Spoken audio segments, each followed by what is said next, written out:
5:36 is your time now. President Joe Biden will visit New Orleans today. This as the FBI is unveiling a detailed timeline of the New Year's attack there.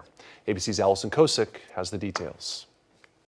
This morning, as President Biden prepares to visit New Orleans, the FBI is unveiling a detailed timeline of the New Year's Eve attack there. We have a clearer picture today than we did even 2 days ago. They say the suspect, 42-year-old Army veteran Shamsu Dinjabar, drove to Louisiana from Texas, arriving in the city around 10 p.m. New Year's Eve. At 12:15 a.m., investigators say he set a fire inside a house he had rented in the city. At 1:53, he can be seen placing a cooler which authorities say contained an IED on Bourbon Street and St. Peter. About a half hour later, at 2:20, he placed a second cooler on Bourbon and Toulouse. At 3:15, he raced his rented Ford F-150 down Bourbon Street, killing 14 people and injuring dozens more. Lone actors, or small cells of individuals who typically radicalize to violence online and who primarily use easily accessible weapons,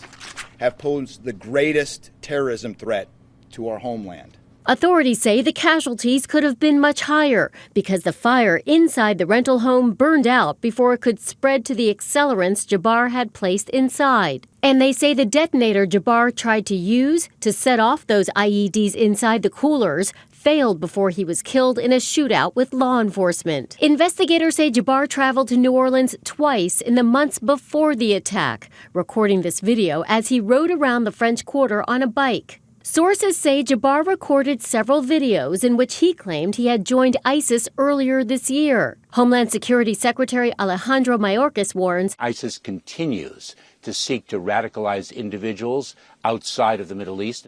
In his videos, Jabbar also threatened his family and said he wanted to focus the U.S. on the war between the believers and disbelievers.